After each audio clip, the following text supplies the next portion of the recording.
Welcome back to our YouTube channel.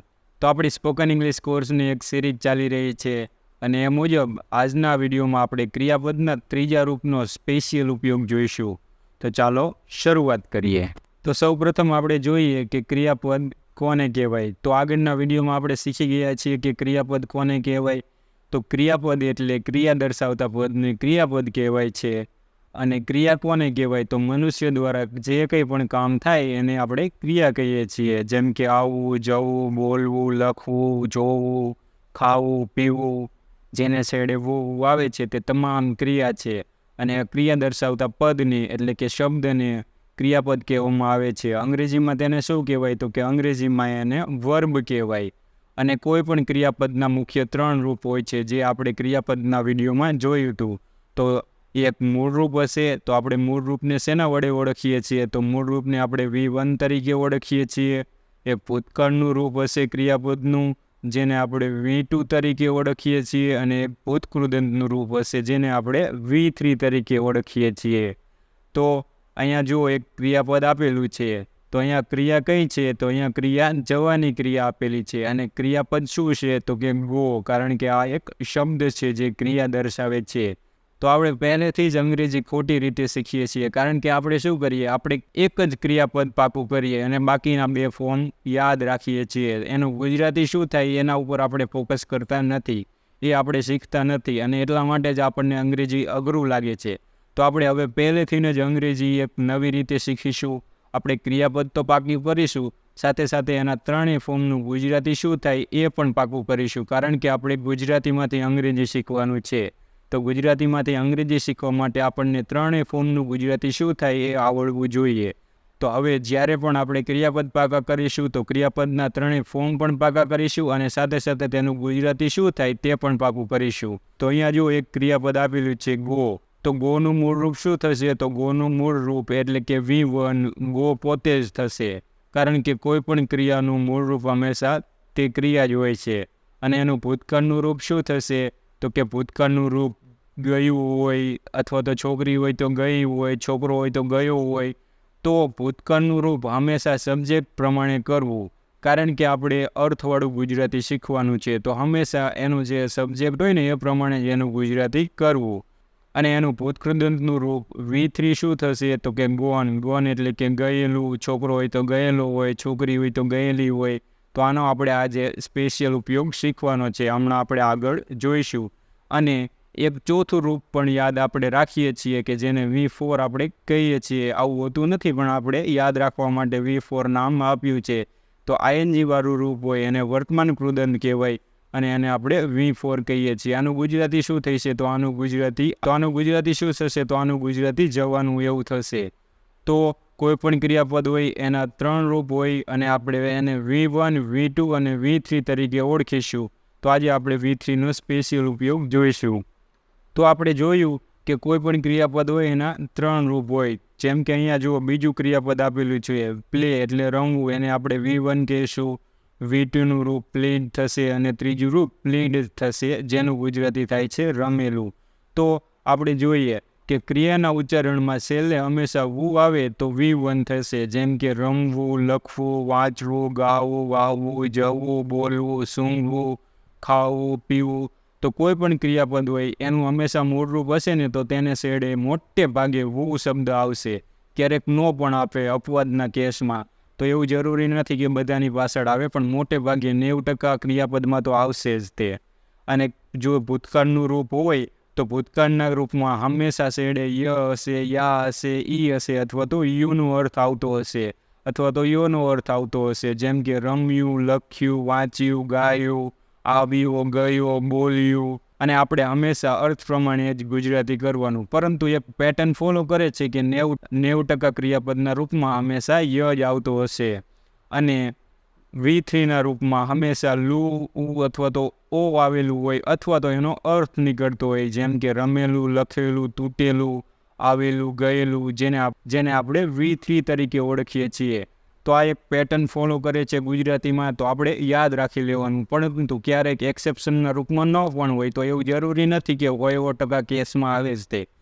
અંગ્રેજી ભાષા એક એવી ભાષા છે કે ગુજરાતીના સીધા શબ્દો આપણે ક્યારેક ન લખી શકીએ, પરંતુ અંગ્રેજીના કોઈક સમાનાર્થી શબ્દો હોય એનો ઉપયોગ કરવો પડતો હોય, કારણ કે અંગ્રેજીમાં પણ એવું જ છે. એક જ ક્રિયાપદના ઘણા બધા રૂપ થતા હોય, જે આપણે જેમ જેમ ભણશું એમ જ્યારે આવશે એમ હું તમને શીખવાડતો જઈશ. તો હવે જુઓ, અહીંયા મેં એક ઉદાહરણ તરીકે એક વાક્ય આપેલું છે. આપણે આગળ ઘણા બધા વાક્ય જોઈશું, પરંતુ અહીંયા એક વાક્ય આપેલું છે જે આપણે સમજી લઈએ, આપણને ખબર પડે. અહીંયા આપેલું છે કે બારી તૂટેલી છે, વિન્ડો ઇઝ બ્રોકન. તો અહીંયા જુઓ, વાક્ય આપેલું છે. કેવું વાક્ય છે? વાક્યમાં કોઈ મુખ્ય ક્રિયાપદ છે? તો કે હા, તૂટવાની ક્રિયા આપેલી છે, પરંતુ આ ક્રિયા સબ્જેક્ટ કરે છે. અહીંયા સબ્જેક્ટ શું થશે? તો કે બારી. કેમ? કારણ કે બારી એટલે વિન્ડો વિશે વધારાની માહિતી મળે છે કે વિન્ડો તૂટેલી છે. તો અહીંયા જુઓ, વિન્ડો તૂટવાની પ્રક્રિયા અત્યારે કરે છે? ના. તો એવું વાક્ય હોત કે બારી તૂટી રહી છે. રોજબરોજ તૂટે છે, તો એવું આપેલું હોત કે બારી તૂટે છે, પરંતુ અહીંયા એમ કીધું છે કે બારી ઓલરેડી તૂટેલી જ છે. વિન્ડો ઇઝ ઓલરેડી બ્રોકન, એટલે કે વિન્ડો અત્યારે કંઈ કામ કરતી નથી, પરંતુ ઓલરેડી કામ થઈ ગયેલું છે. તો આને આપણે એક V3ના સ્પેશિયલ યુઝવાળું વાક્ય કહીશું. જેમ કે આને બનાવવાનું કેવી રીતના? તો કે વિન્ડો ઇઝ બ્રોકન. કારણ કે આ વાક્યમાં સબ્જેક્ટ કંઈ કામ કરતો નથી, ભલે મુખ્ય ક્રિયાપદ આપેલું હોય છતાંય કંઈ કામ થતું નથી. તો આને આપણે સિમ્પલ સેન્ટેન્સ કહીશું. કેવું? તો કે V3ના સ્પેશિયલ ઉપયોગવાળું સિમ્પલ સેન્ટેન્સ કહીશું. અને અહીંયા જુઓ, જ્યારે આપણે પેસિવના વાક્ય શીખીશું ને, ત્યારે પેસિવના વાક્ય પણ આવી રીતે જ બનશે, પરંતુ એનું ગુજરાતી કંઈક અલગ થતું હશે. તો તે જ્યારે આપણે એક્ટિવ પેસિવ શીખીશું ત્યારે હું તમને ફરી પાછો શીખવાડીશ. અત્યારે આપણે શું શીખવાનું છે? અત્યારે આપણે V3ના સ્પેશિયલ ઉપયોગ શીખવાના છે. તો હવે આપણે આગળ જોઈએ કેટલાક ઉદાહરણ, એટલે આપણને થોડોક અંદાજ આવે, થોડોક વધારે શીખવા મળે. તો અહીંયા જુઓ, સૌથી પ્રથમ આપેલું છે કેપ્ટ. તો કેપ્ટ એક કીપ ક્રિયાપદનું ત્રીજું ફોર્મ છે. કીપ એટલે રાખવું થાય, અને એનું સેકન્ડ ફોર્મ V2 કેપ્ટ જ થાય, અને V3 પણ કેપ્ટ જ થાય. કેપ્ટનું ગુજરાતી શું થાય? તો કે રાખેલું. કીપ એટલે રાખવું થાય, કેપ્ટ એટલે રાખ્યું થાય, અને કેપ્ટ એટલે રાખેલું પણ થાય. તો અહીંયા જુઓ, એક વાક્ય આપેલું છે, પુસ્તક ટેબલ પર રાખેલું છે. તો આપણે આવું વાક્ય ઘણીવાર બોલતા હોઈએ છીએ, ગુજરાતીમાં બોલતા હોઈએ છીએ ને, તો એનું અંગ્રેજી શું થાય? The book is kept on the table. તો આપણને એમ થાય આમાં તો કંઈ ટેન્સનું વાક્ય આપેલું નથી, છતાંય આમાં કેવી રીતના વાક્ય બનતું હોય છે? તો આપણને કન્ફ્યુઝન પેદા થાય. પરંતુ આજે આપણે V3નો સ્પેશિયલ ઉપયોગ શીખી લઈશું, એટલે આપણને કોઈ કન્ફ્યુઝન નહીં રહે. આસ્ક એટલે શું થાય? પૂછવું. અને આસ્કનું V2 પણ આસ્કડ થશે, અને V3 પણ આસ્કડ થશે, જેનું ગુજરાતી પૂછેલું એવું થાય છે. અને આસ્કનું ગુજરાતી માંગવું એવું પણ થાય છે. તો જ્યારે વાક્યમાં આવશે ત્યારે હું તમને કહીશ. તો અંગ્રેજી પણ ગુજરાતી જેવું જ છે. એક શબ્દના ઘણા બધા અર્થ થતા હોય, અને એક જ સ્પેલિંગ, એક જ ક્રિયાપદ ઘણી બધી રીતે ઉપયોગ થતું હોય, એટલે આપણને કન્ફ્યુઝન કરતું હોય. તો અહીંયા જુઓ, એક વાક્ય આપેલું છે, તે પ્રશ્ન પરીક્ષામાં પૂછાયેલો નથી.